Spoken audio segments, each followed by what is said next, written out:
सूरत में 1.5 लाख वर्कर्स ने 30 दिनों में शहर छोड़ दिया।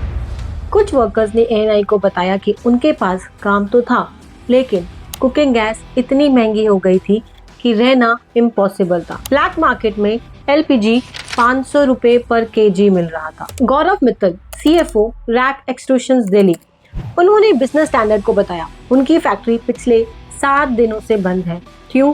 क्योंकि एलपीजी गैस की सप्लाई जीरो है। 300 से 500 वर्कर्स खाली बैठे हैं बिना काम के। मौलवी सेरेमिक मैन्युफैक्चरिंग एसोसिएशन के प्रेसिडेंट मनोज अरवादिया ने कंफर्म किया 670 में से 450 फैक्ट्रीज बंद हो गई हैं और जो सेरेमिक यूनिट्स प्रोपेन पे चलती हैं वो पहले बंद हुई हैं, फिर नेचुरल गैस वाली बंद हुई। 3 अलग लोग, 3 अलग सिटीज, 3 अलग इंडस्ट्रीज, लेकिन तीनों एक ही चीज से कनेक्टेड है, क्रूड ऑयल। और एक वॉर जो आपसे 3000 किलोमीटर दूर चल रही है लेकिन आपकी प्लेट तक पहुंच चुकी है। आज मैं आपको वो सब बताऊंगी जो कोई भी चैनल आपको नहीं बता रहा। सिर्फ ये पेट्रोल और एलपीजी की कहानी नहीं है, ये पूरी की पूरी इकोनॉमी का एक एक्सरे है। और मैं आपको ये भी बताऊंगी कि क्या इंडिया इस वॉर की वजह से रिसेशन में जा सकता है, पूरा सच पूरे डेटा के साथ। तो शुरू करते हैं एक बेसिक सवाल से, क्रूड ऑयल एक्चुअली में होता क्या है। बहुत लोग सोचते हैं कि क्रूड ऑयल का मतलब होता है डीजल, एलपीजी, बस इतना सा, लेकिन ये एक बहुत बड़ी गलतफहमी है। क्रूड ऑयल एक मास्टर मॉलिक्यूल है। इसे आप एक प्लैनेट का स्विस आर्मी नाइफ समझ सकते हैं। जमीन के अंदर काफी गहराई में मिलियंस ऑफ ईयर्स से डेड ऑर्गेनिजम्स की लेयर दब रही है। हीट और प्रेशर ने उन्हें एक डार्क, थिक, विशियस लिक्विड में बदल दिया है। उसी लिक्विड को हम क्रूड ऑयल कहते हैं। और इस क्रूड ऑयल को जब एक रिफाइनरी में डाला जाता है, एक मैसिव इंडस्ट्रियल फैसिलिटी में, तो डिफरेंट टेम्परेचर्स पे अलग अलग चीजें निकाली जाती है।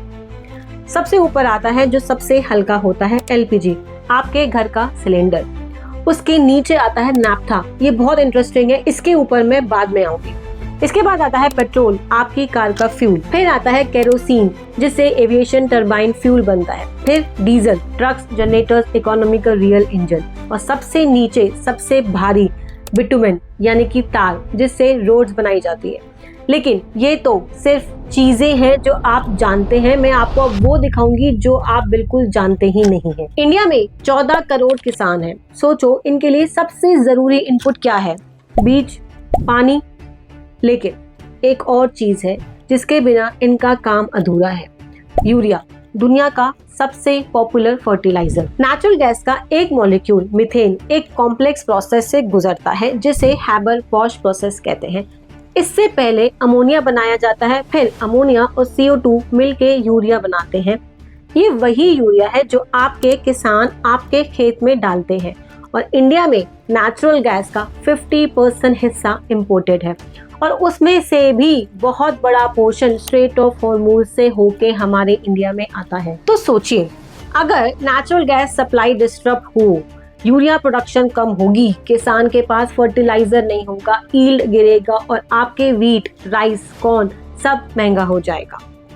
अब आपको लगता होगा ठीक है यार, यूरिया समझ गया, लेकिन अभी एक और चीज है जो लोग नहीं जानते हैं। जब क्रूड ऑयल रिफाइन होता है, एक बाई प्रोडक्ट निकलता है, उसका नाम है सल्फर।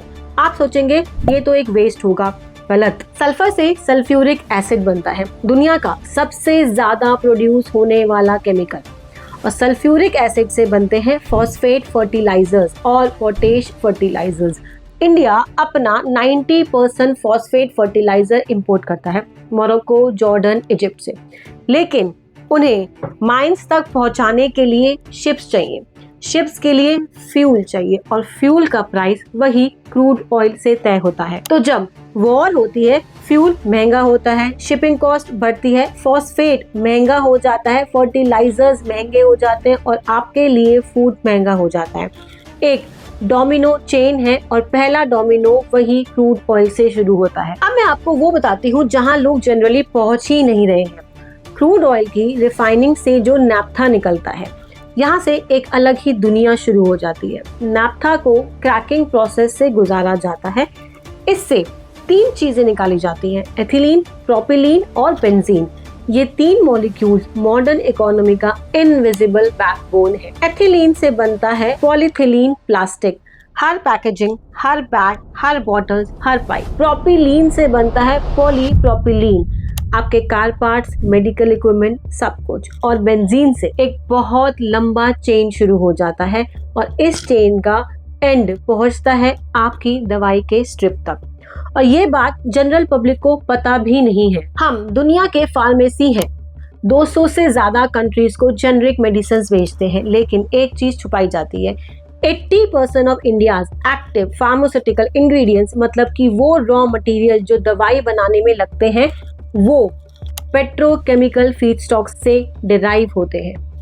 वो एस्पिरिन जो आप रोज खाते हैं, वो पैरासीटामोल जो आपके बच्चों को दिए जाती है, वो एंटीबायोटिक जो सीरियस इन्फेक्शन में काम आते हैं, इन सब के अंदर एक मॉलिक्यूल है जो क्रूड ऑयल से लाया जाता है या निकाला जाता है। जब वॉर से फीडस्टॉक सप्लाई डिस्टरप्ट होती है, कॉस्ट बढ़ती है, कंपनीज या तो प्राइसेस को बढ़ाती हैं या प्रोडक्शन को कम करती हैं। दोनों केसेस में आपका ही नुकसान है और एक्सपोर्ट कमिटमेंट्स भी रिस्क में आ जाती हैं। इंडिया का pharma export $25 billion per year का है। और एक चीज है जो जेन्युइनली सरप्राइजिंग है, आप सोचते हैं कि सेमीकंडक्टर्स, चिप्स, वो तो सैंड से बनते हैं, सिलिकॉन से बनते हैं, उन्हें वॉर से क्या लेना देना। बहुत बड़ी गलतफहमी है ये। सिलिकॉन हाँ सैंड से आता है, लेकिन चिप बनाना सिर्फ सिलिकॉन का काम नहीं है। एक सेमीकंडक्टर वेफर पे सर्किट प्रिंट करने के लिए एक लाइट सेंसिटिव कोटिंग चाहिए होती है जिसका नाम है फोटो रेजिस्ट। फोटो रेजिस्ट बनते हैं एक्रिलिक से, इपॉक्सी रेजिन से, जो आते हैं पेट्रोकेमिकल से। फिर जब चिप बन जाती है तो उसे एक प्रोटेक्टिव केसिंग में सील करना पड़ता है, इपॉक्सी मोल्डिंग कंपाउंड, फिर से पेट्रोकेमिकल का ओरिजिन। हर वेफर क्लीनिंग स्टेप में आईपीए, एसीटोन, स्पेशलिटी सॉल्वेंट, सब के सब पेट्रोकेमिकल डेरिवेटिव्स चाहिए होते हैं। तो जब स्ट्रेट ऑफ हॉर्मुज बंद रहेगा, ये केमिकल्स भी महंगे होंगे, शिप मैन्युफैक्चरिंग कॉस्ट बढ़ेगी, चिप्स महंगे होंगे, आपका फोन महंगा होगा, सीसीटीवी कैमरास होंगे, मेडिकल डिवाइसेस महंगे होंगे, ये सब आपस में कनेक्टेड है। अब मैं आपको एक ऐसी बात बताती हूँ जो लिटरली पैराडॉक्स है। दुनिया ऑयल डिपेंडेंसी खत्म करना चाहती है, इसलिए इलेक्ट्रिक व्हीकल्स, ईवी का रिवॉल्यूशन हुआ। करेक्ट? पेट्रोल खत्म करो, बहुत अच्छी बात है, लेकिन ईवी बनाने के लिए भी आपको ऑयल ही चाहिए। कैसे? लिथियम आयन बैटरी के अंदर होता है एक इलेक्ट्रोलाइट जो लार्जली ऑर्गेनिक सॉल्वेंट्स में डिसॉल्व होता है, जो आते हैं पेट्रोकेमिकल से। बैटरी का सेपरेटर वो थिन मेम्ब्रेन जो एनोड और कैथोड को अलग रखती है, पॉलीप्रोपिलीन या पॉलीएथिलीन से बना होता है, यानी आपके ऑयल से। बैटरी केसिंग के लिए चाहिए होता है एबीएस प्लास्टिक जो भी बनता है ऑयल से। वायरिंग इंसुलेशन होती है पीवीसी से, एंड पीवीसी भी बनता है ऑयल से ही। हम ऑयल रिप्लेस करने के लिए ईवीज बना रहे हैं और ईवीज बनाने के लिए हमें ऑयल ही चाहिए। ये दुनिया की सबसे बड़ी आयरनी है और इस आयरनी की कॉस्ट आज वॉर के कॉन्टेक्स्ट में बहुत ज्यादा हो गई है। तो अब हम ये जानते हैं कि क्रूड ऑयल से क्या क्या बनता है। LPG, petrol, diesel, aviation fuel, वो तो सबको पता चल गया, लेकिन urea, fertiliser, pharmaceutical, semiconductors, chemicals, EV batteries, ये सब भी उसी एक मॉलिक्यूल से आते हैं। और इंडिया ये सब 88% क्रूड ऑयल इंपोर्ट करता है गल्फ से। यानी कि इंडिया की इकोनॉमी गल्फ कंट्रीज के ऑयल और स्ट्रेट ऑफ हॉर्मुज पे कितनी ज्यादा डिपेंडेंट है, ये आपको आज समझ आ गया होगा। तो अब सवाल ये है कि इस वॉर से इंडिया की इकोनॉमी पे एक्चुअली कितना असर पड़ेगा, और यहाँ पे मैं कुछ नंबर्स शेयर करूंगी जो मे बी अनकंफर्टेबल हो सकते हैं बट बहुत ज्यादा इंपॉर्टेंट है। इंडिया का annual crude import bill approximately 130 से 150 बिलियन डॉलर्स पर ईयर है। रुपीज में कहें तो 11 लाख करोड़ से लेके 12 लाख करोड़ के बीच में। यह हमारे डिफेंस बजट से ज्यादा है, ये हमारे एजुकेशन बजट के डबल से भी ज्यादा है। अब जब क्रूड ऑयल प्राइसेस $80 पर बैरल से $120 पर बैरल हो जाता है, ये बिल इंस्टेंटली 50% जंप कर जाता है। मतलब कि एक ही साल में 5 लाख करोड़ एक्स्ट्रा सिर्फ और सिर्फ क्रूड ऑयल पे। ये पैसा कहाँ से आएगा? अब यहाँ पे एक बहुत इंपॉर्टेंट बात है, जो बहुत लोग मिस करते हैं। आप में से बहुत लोग जानते हैं और सच में ये एक रियल डेवलपमेंट है कि इंडिया कुछ ऑयल अब डॉलर्स में नहीं युआन में खरीद रहा है। यूक्रेन वॉर के बाद जब रशिया पे सैंक्शंस लगे तब रशिया ने इंडिया को ऑफर किया डिस्काउंटेड क्रूड और इंडिया ने ले भी लिया। और क्यों नहीं लेता, $30-40 पर बैरल का डिस्काउंट था एक वक्त पे और पेमेंट का एक हिस्सा रुपीस में हुआ और कुछ युआन में। इसी तरह ईरान से भी डायरेक्ट ऑयल खरीदा गया अप्रैल में और वो भी पार्शियल रुपीस युआन अरेंजमेंट में। तो आप सबके मन में अब एक सवाल आ रहा होगा कि अगर हम डॉलर में ले ही नहीं रहे तो रुपये पे प्रेशर कैसे आएगा। ये क्वेश्चन बिल्कुल सही है, ये एक जेन्युइन बफर है। मैं ये नहीं कहती कि युआन में ऑयल खरीदना एक गिमिक है, इससे डॉलर की डिमांड कम होती है डायरेक्टली। जब आप युआन से ऑयल खरीदते हैं आपको डॉलर नहीं चाहिए, इस हिसाब से करंट अकाउंट पे थोड़ा प्रेशर कम होता है। लेकिन, और ये लेकिन बहुत बड़ा है, ध्यान से सुनना। पहली बात, ऑयल की ग्लोबल प्राइस बेंचमार्क अभी भी डॉलर में है। ब्रेंट क्रूड, WTI क्रूड ये डॉलर में कोट होते हैं, तो चाहे आप युआन में पे करें, आप इसेंशियली डॉलर के इक्विवेलेंट प्राइस पे कर रहे हैं। कैसे? युआन में इक्विवेलेंट कन्वर्ट करके। तो अगर डॉलर में प्राइस $80 से $120 पर बैरल हो गई, आपको उतने ही ज्यादा युआन देने पड़ेंगे। इंपोर्ट बिल का साइज रियल टर्म्स में नहीं बदला, तो आपका इम्पैक्ट नहीं आया। दूसरी बात, युआन आएगा कहां से? इंडिया को युआन या तो अर्न करना पड़ेगा या उसे खरीदना पड़ेगा। इंडिया चाइना से बहुत ज्यादा इंपोर्ट करता है, तो कुछ युआन ट्रेड से मिलता है। आरबीआई के पास भी करेंसी स्वैप के अरेंजमेंट्स हैं, लेकिन अल्टीमेटली युआन की वैल्यू भी डॉलर के अगेंस्ट में तय होती है। इसे आप एक ही बात समझो। तीसरा और सबसे इम्पोर्टेंट, रशिया से जो ऑयल इंडिया ले रहा है वो एक्चुअली टोटल इंपोर्ट्स का अप्रोक्सीमेटली 35 to 40% हो गया है। इसका मतलब कि 60 to 65% ऑयल अभी भी अदर सोर्सेज से आ रहा है, सऊदी से, इराक से, यूएई से, और वो ट्रेडिशनल डॉलर डोमिनेटेड ट्रेड है। तो जब स्ट्रेट ऑफ हॉर्मुज़ डिस्टर्ब होता है वो 60% प्लस सप्लाई अफेक्टेड होती है। वो डॉलर ट्रांजैक्शन है, वो रुपी डायरेक्टली वीक करता है। तो सच ये है कि युआन पेमेंट एक स्मार्ट मूव है और इंडिया ने सही किया इस अरेंजमेंट को एक्सप्लोर करके। लेकिन ये एक पार्शियल सॉल्यूशन है, एक कुशन है, शॉक अब्जॉर्बर नहीं है पूरा। और जब शॉक इतना ज्यादा बड़ा हो, लाइक कोई एक मेजर वॉर का, तो कुशन भी कंप्रेस हो जाता है। तो डॉलर प्रेशर तो रहेगा और ये प्रेशर एक स्पाइरल को बनाता है, जो समझना बहुत ज्यादा जरूरी है। क्रूड ऑयल के लिए डॉलर चाहिए, डॉलर की डिमांड बढ़ती है, रुपी वीक होता है। अब उसी अमाउंट की क्रूड ऑयल और भी ज्यादा रुपी में पड़ती है, जो ट्रेड डेफिसिट और बढ़ाता है, जो रुपी और कमजोर करता है, जो फॉरेन इन्वेस्टर्स को डर लाता है कि रुपी और ज्यादा गिरेगा। वो अपना पैसा निकालने लगते हैं इंडिया से। स्टॉक मार्केट गिरता है, कंज्यूमर कॉन्फिडेंस गिरता है, कंपनीज इन्वेस्ट करना रोक देती है, हायरिंग स्लो हो जाती है और ये सब सीधा आपकी पॉकेट पे असर डालता है। मिनिस्ट्री ऑफ फाइनेंस ने ऑफिशियली कहा है अगर क्रूड ऑयल 10% बढ़ता है तो इन्फ्लेशन 0.3 से 0.5% तक बढ़ सकता है। लेकिन ये सिर्फ डायरेक्ट इफेक्ट है, इनडायरेक्ट इफेक्ट और भी ज्यादा बड़ा है। डीजल महंगा होता है, ट्रक्स का कॉस्ट बढ़ता है, हर चीज जो ट्रक से आती है, vegetables, fruits, cements, steels, medicine, सब कॉस्टली हो जाता है। यूरिया से फूड महंगा हो जाता है, पैकेजिंग कॉस्टली होती है, एफएमसीजी कॉस्टली होती है, एविएशन फ्यूल कॉस्टली है, एयरलाइन के टिकट्स कॉस्टली हो जाते हैं। महंगाई का मतलब है कि आपकी रियल इनकम की वैल्यू कम होना स्टार्ट हो जाती है। आप उतना ही कमा रहे हैं लेकिन खरीद कम पा रहे हैं। और एक चीज जिसको इकोनॉमिस्ट करंट अकाउंट डेफिसिट कहते हैं, ये बेसिकली ये है कि हम दुनिया को जितना एक्सपोर्ट करते हैं उससे ज्यादा हम इंपोर्ट करते हैं और हम पे करते हैं फॉरेन एक्सचेंज से। इंडिया का CAD ऑलरेडी थोड़ा स्ट्रेच्ड है। अगर क्रूड $120 पर बैरल पहुंचता है तो GDP का 4 से 4.5% तक जा सकता है। ये डेंजरसली टेरिटरी है क्योंकि इसके ऊपर इन्वेस्टर्स कॉन्फिडेंस लूज करते हैं, रुपी और ज्यादा गिरता है, वही स्पाइरल फिर से शुरू हो जाता है। और इसी से एक इम्पोर्टेंट सवाल आता है, क्या इंडिया रिसेशन में जा सकता है? मैं ये वर्ड बहुत केयरफुली यूज करती हूँ, रिसेशन। इंडिया की GDP ग्रोथ पहले से स्लो हो रही थी, प्राइवेट कंजम्पशन वीक था, रियल वेजेस अंडर प्रेशर थी। अब एक मेजर ऑयल शॉक ऊपर से आता है। रिसेशन टेक्निकली होती है जब 2 कंसेक्यूटिव क्वार्टर्स नेगेटिव ग्रोथ में हो।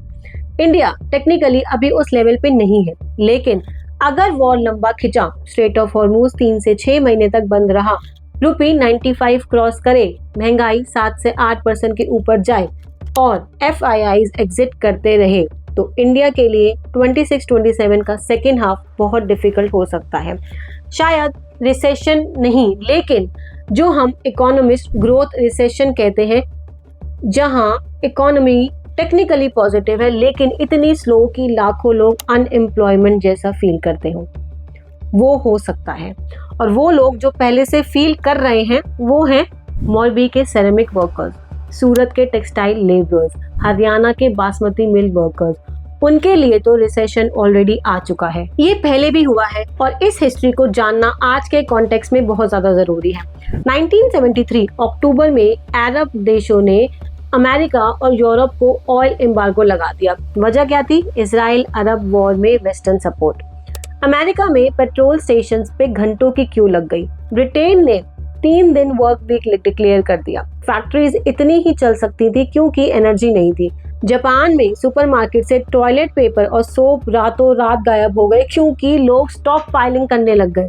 और इंडिया का क्या हुआ? 1973 के ऑयल शॉक के बाद इंडिया के लिए ये एक डिवास्टेटिंग था। बैलेंस ऑफ पेमेंट क्राइसिस हुआ, फॉरेन रिजर्व्स ऑलमोस्ट एम्प्टी हो गए, इन्फ्लेशन डबल डिजिट पहुंच गया एंड फूड शॉर्टेज होने लगी। और फिर 1991 आया, इराक कुवैत वॉर के बाद ऑयल प्राइसेस फिर से स्पाइक हुए। इंडिया के पास, और ये सुन के आपको धक्का लग जाएगा, सिर्फ 2 हफ्तों का फॉरेन एक्सचेंज रिजर्व बचा था। हमने अपना सोना, लिटरली अपना गोल्ड बैंक ऑफ इंग्लैंड और यूनियन बैंक ऑफ स्विट्जरलैंड के पास प्लेज करना पड़ा। अपनी इकोनॉमी बचाने के लिए अपना सोना हमने प्लेज किया था। ये हमारी हिस्ट्री है और इस हिस्ट्री को याद रखना आज के कॉन्टेक्स्ट में एक रिमाइंडर है कि एनर्जी सिक्योरिटी कोई ऑप्शनल पॉलिसी नहीं है, ये एक सर्वाइवल क्वेश्चन है। और अब मैं चाहती हूँ कि आप एक बात नोटिस करो, हर बड़ा क्राइसिस एक बड़ी अपॉर्चुनिटी भी लेके आता है, अगर आप उस अपॉर्चुनिटी को देख सके तो। 1973 ऑयल शॉक के बाद क्या हुआ? जापान ने अपनी ऑटो इंडस्ट्री कंप्लीटली रिस्ट्रक्चर की, फ्यूल एफिशिएंट कार्स बनाई, होंडा टोयोटा दुनिया के लीडर्स बन गए। अमेरिका में एथेनॉल रिसर्च शुरू हुई। ब्राजील ने शुगर केन एथेनॉल प्रोग्राम शुरू किया। आज ब्राजील अपनी फ्यूल का 25% शुगर केन से बनाता है। इंडिया के पास भी यही चांस है।